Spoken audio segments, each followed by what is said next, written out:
حضرت گنگوہی، حضرت قطب العالم مولانا رشید احمد گنگوہی رحمۃ اللہ علیہ، حضرت مولانا قاسم نانوتوی رحمۃ اللہ، حضرت حکیم الامت مولانا تھانوی رحمۃ اللہ، ان سب حضرات کو تو بیعت کی ضرورت، انہوں نے اصلاح کے تعلق کی ضرورت محسوس کی، بیعت کی ضرورت محسوس کی تو بیعت ہوئے۔ حضرت حاجی امداد اللہ مہاجر مکی رحمۃ اللہ سے بڑے بڑے علماء تھے بھائی۔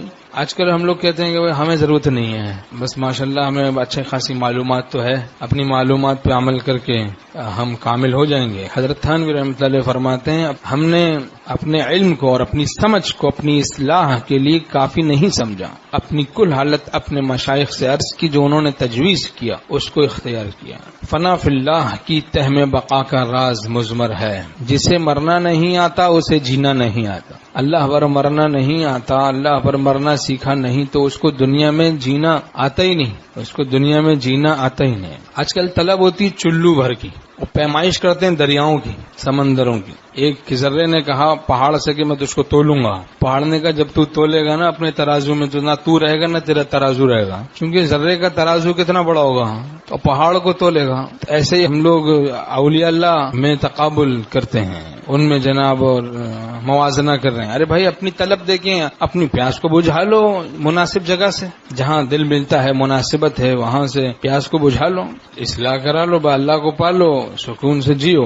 لیکن اصلاح نہیں کروانی، دراصل دل میں یہ مرض چھپا ہوا ہے۔ اصلاح کی، تقوی کی عظمت اہمیت نہیں، اصلاح کی عظمت اہمیت نہیں، یہ مرض چھپا ہوا ہے۔ تو پھر کیا ہے، پیمائش اور تقابل اور تفاضل، ان سب بہانوں میں پڑھ کے، چکروں میں پڑھ کے، چکروں میں ڈال کے شیطان محروم رکھنا چاہتا ہے۔ آنکھ سے آنکھ ملی دل سے مگر دل نہ ملا، عمر بھر ناؤ پہ بیٹھے مگر ساحل نہ ملا۔ جدھر مناسبت دل زیادہ ملتا، دل جس کی بات دل پر زیادہ اثر کرے، بس اپنی اصلاح کروائے، اللہ کو پائے، سکون سے جیے۔ کتنا آسان دین ہے۔ حضرت جلال الدین رومی رحمۃ اللہ علیہ فرماتے ہیں مولوی ہرگز نہ شد مولائے روم، تا غلام میں شمس تبریزی نہ شد۔ مولوی روم مولائے روم نہ بنتا اگر شمس الدین تبریزی کی غلامی نہ کرتا۔ اچھا، حضرت جلال الدین رومی رحمۃ اللہ علیہ کیسے فہیم تھے، کتنے بڑے بڑے اولیاء اللہ نے ان کو اپنا استاد مانا۔ 800 برس قریب ہو گئے، لیکن دیوانے اب تک عشاق حق عشق جلال الدین رومی میں مبتلا ہیں۔ سبحان اللہ۔ حضرت حاجی امداد اللہ مہاجر مکی رحمۃ اللہ نے کعبۃ اللہ میں دعا کی، کعبۃ اللہ میں، یا اللہ جو میرے سلسلے میں داخل ہو تو اس کو دین کی سمجھ عطا کر دیں، اور اس کو فاقہ نہ ہو، اور سکون دل نصیب کر دیں، اور ایمان پر خاتمہ نصیب کر دیں۔ پھر فرمایا چاروں دعائیں اللہ نے قبول کر لی۔ الہام ہوا، پھر معمولی آدمی کی بات ہوتی تو بھائی آدمی ہچکچاتا بھی۔ یہ تو بڑے بڑے علماء ہمارے اکابر، ان کے شیخ ہیں حضرت حکیم الامت مولانا تھانوی رحمۃ اللہ، حضرت قطب العالم مولانا رشید احمد گنگوہی رحمۃ اللہ، اور حضرت مولانا قاسم نانوتوی بانی دارالعلوم دیوبند، ان کے شیخ ہیں یہ مولانا یعقوب نانوتوی رحمۃ اللہ کے شیخ ہیں حضرت حاجی امداد اللہ مہاجر مکی رحمۃ اللہ۔ تو عجیب سلسلہ ہے یہ، دین کی سمجھ نصیب ہو جاتی ہے، سکون دل اللہ نصیب کر دیتا۔ ہم نے بوڑھے بوڑھے لوگوں کو حضرت والا کے فیض یافتہ دیکھا کہ بیچارے بیمار بھی ہیں، لیکن حضرت کے پاس آتے کہتے حضرت سکون بہت ہے۔ مجھے وہی حضرت حاجی امداد اللہ مہاجر مکی رحمۃ اللہ کی دعا یاد آتی کہ ان کو دعا لگ گئی ہے، سلسلے کے بزرگوں کی دعا لگ گئی ہے، سکون سے ہیں، دل کو تھاما ان کا دامن تھام کے، ہاتھ نکلے اپنے دونوں کام کے، دین پر کیا چلا وہ دنیا بھی بنتی چلی گئی، اور دعا کی فاقہ نہ ہو۔ حضرت تھانوی رحمۃ اللہ ایسے کسی نے بتایا کہ حضرت ایک شخص فاقوں میں مبتلا ہے اور حاجی امداد اللہ مہاجر مکی رحمۃ اللہ سے بیعت ہے۔ حضرت تھانوی رحمۃ اللہ بہت افسردہ ہوئے، اور کچھ ان کے لیے حضرت تھانوی رحمۃ اللہ نے کچھ چیزیں بھجوائیں، اور بھیجنے والے سے کہا کہ اس شخص سے پوچھنا کیا آپ میرے شیخ حضرت حاجی امداد اللہ مہاجر مکی رحمۃ اللہ سے بیعت تھے، بس ایک سوال پوچھنا۔ اب انہوں نے وہ پیش کر دی چیزیں اور پوچھا، تو اس شخص نے کہا نہیں میں بیعت نہیں تھا، میرا دوستانہ تھا۔ اب واپس آ کے جب حضرت تھانوی رحمۃ اللہ سے عرض کی تو حکیم الامت فرماتے ہاں اب تسلی، اب سمجھ میں آ گئی بات، ورنہ مجھے کھٹک ہو رہی تھی کہ حضرت حاجی امداد اللہ مہاجر مکی رحمۃ اللہ میرے شیخ نے تو فرمایا تھا اے اللہ جو میرے سلسلے میں داخل ہو اس کو فاقہ نہ ہو، اور اور دعا کی تھی، یہ کہتے ہیں کہ مجھے فاقے ہو رہے ہیں۔ دوستانہ تھا، دوستانہ اور ہے، غلامی اور ہے، غلامی ہے یہ دوستانہ نہیں۔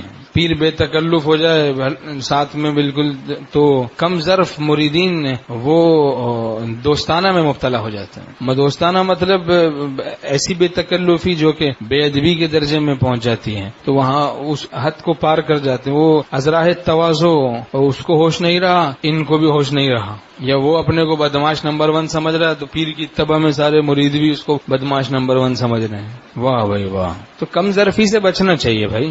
اب اگر باپ بچوں سے ہنسی مذاق کرے اور بچے کو کندھے پہ بٹھا لے تو اس کا مطلب تو نہیں کہ بچہ اس کا باپ بن گیا. اب بچہ یہ سمجھنے لگے کہ میں تو بڑا باپ بن گیا ہوں، اسے کندھے پہ بیٹھ گیا ہوں، یہ میری موٹر ہے، یہ میری گاڑی ہے. کم ظرفی کی بات ہے. تو وہ بچہ اگر ڈانا ہوگا تو اور فدا ہوگا. میرے ابا کی کیا شان ہے، کیسی تواضع ہے، اور فدا ہوگا نا بھائی. اس کی تواضع پر فدا ہوگا. من تواضع للہ رفعہ اللہ. جو تواضع اختیار کرتا ہے اللہ اس کو رفعت و بلندی عطا کرتا ہے. حدیث شریف میں ومن تکبر وضعہ اللہ. جو تکبر اختیار کرتا ہے اللہ اس کو ذلیل و رسوا کر دیتا ہے. اور یہ تواضع ایسے خود بخود نہیں آتی، سیکھی جاتی ہے بھائی. حضرت تھانوی رحمۃ اللہ فرماتے ہیں کہ خناس تکبر کا بدون صحبت اہل اللہ کے نہیں نکلتا. ہم لوگوں کو تو پتہ بھی نہیں ہوتا یہ کوئی مرض ہے. اب کتنے سارے امراض تو ہم لوگوں کو پتہ بھی نہیں بھائی. بزرگوں کے پاس جانے کی برکت سے یہ پتہ چلتا ہے یہ بھی کوئی مرض ہے، یہ غصہ بھی کوئی مرض ہے، بد نظری بھی کوئی مرض ہے. اللہ تعالی ہم سب کی اصلاح فرمائے. بہرحال میں عرض کر رہا تھا کہ حضرت جلال الدین رومی رحمۃ اللہ انہوں نے بھیڑ بھاڑ نہیں دیکھی، اپنی مناسبت دیکھی کہ حضرت شمس الدین تبریزی گمنام تھے. بس انہوں نے دیکھا میرا مولا مجھے یہاں سے امید ہے کہ مل جائے گا، بس حضرت شمس الدین تبریزی سے تعلق کر لیا. ہمارے شیخ رحمۃ اللہ فرماتے تھے دوسرا مرید بھی لوگوں کو معلوم نہیں کوئی حضرت شمس الدین تبریزی کا، حضرت جلال الدین رومی رحمۃ اللہ کے علاوہ. اور فیض کتنا ہوا حضرت جلال الدین رومی رحمۃ اللہ کو حضرت شمس الدین تبریزی رحمۃ اللہ سے. 28,500 اشعار مثنوی مولانا روم میں کوئی مسئلہ سلوک کا نہیں چھوڑا. اور دیوان شمس تبریز میں 50,000 اشعار. ہر بنے مو از اصل جوئے شبد. فرماتے ہیں کہ میرا بال بال شہد کا دریا بن گیا. ایسا فیض ہوا حضرت شمس الدین تبریزی سے مولانا روم رحمۃ اللہ کہ فرماتے ہیں کہ میرا بال بال شہد کا دریا بن گیا. ہمارے شیخ رحمۃ اللہ فرماتے تھے کہ اصلاح کرواؤ، گناہوں سے بچو، تو پھر کیا ہوگا، تمہاری جان عشق الہی سے میٹھی ہو جائے گی. اللہ کی محبت، گفتار بھی میٹھی ہو جائے گی، کردار بھی میٹھے ہو جائیں گے، اخلاق بھی میٹھے ہو جائیں گے. دیکھیں دریا حرکت میں رہتا ہے، میٹھا رہتا ہے. سمندر ایک ہی جگہ رہتا ہے، کڑوا رہتا ہے. تو جو شخص اللہ کے لیے حرکت میں رہتا ہے تو اس کے اخلاق رذیلہ اخلاق حمیدہ سے بدلتے رہتے ہیں. کیا مطلب، وہ اہل اللہ کے پاس جا رہا ہے، آ رہا ہے، جا رہا ہے، آ رہا ہے، یہ اس کی حرکت ہے. اس سے اس کے اخلاق رذیلہ اخلاق حمیدہ سے بدلتے رہتے ہیں، مٹھاس آتی رہتی ہے، اصلاح ہوتی رہتی ہے. اور بالکل الگ تھلگ ایک طرف ہو کے بیٹھ جاتا ہے پھر اخلاق خراب ہو جاتے ہیں. مولانا منصور الحق ناصر صاحب حضرت بنوری رحمۃ اللہ کے شاگرد ہیں اور ہمارے شیخ رحمۃ اللہ کے خلیفہ ہیں. ہمارے شیخ رحمۃ اللہ کی محبت میں وہ فرماتے ہیں کہ بگڑا تیرے فراق میں کتنا میرا مزاج، بس یوں ہی بات بات پہ میں مشتعل ہوا. نیک صحبتیں چھوٹتی ہیں، جب دور ہو جاتا ہے نیک صحبت سے بڑا مشتعل ہو جاتا ہے آدمی. بات بات پہ غصہ آتا ہے اور عجیب سی کیفیت ہے، بد اخلاقی بھی پیدا ہو جاتی ہے اور بات بات پہ الجھ رہا ہے، چھوٹی چھوٹی بات بڑی لگ رہی ہے، ہر کسی سے لڑ رہا ہے، الجھ رہا ہے، دست و گریبان ہو رہا ہے. پایا جو درد دل ہمیں فکر دوا ہوئی، آخر دوائے درد یہی درد دل ہوا. پایا جو درد دل ہمیں فکر دوا ہوئی. مبتدی ہوتا ہے آدمی، اللہ کے راستے میں چلتا ہے، کچھ درد دل حاصل ہوتا ہے، اللہ کی محبت، پھر آگے بڑھتا ہے. اب وہ سوچتا ہے کہ چلو کچھ پایا جو درد دل ہمیں فکر دوا ہوئی، دوا کی فکر ہوئی. اب وہ دوا کے چکر میں اور بڑھتا چلا گیا، بالآخر منتہی ہو گیا. آخر دوائے درد یہی درد دل ہوا. پھر پتہ چلا یہ تو حرام آرزوؤں کو خون کرتے ہی رہنا یہی ہمارے درد دل کی دوا ہے. حکرا جامہ ز عشق چاک شد، اوز حرص و عیب کلی پاک شد. جس کا جامہ عشق الہی سے چاک ہو جاتا ہے وہ تمام عیوب سے پاک ہو جاتا ہے. جو عشق الہی سے جس کا جامہ چاک ہو جاتا ہے، حکرا جامہ ز عشق چاک شد، اوز حرص و عیب کلی پاک شد. عشق الہی کیا پا گیا، تمام امراض کو اس عشق الہی کی آتش عشق کے حقیقی نے جلا دیا، تمام امراض کو جلا دیا.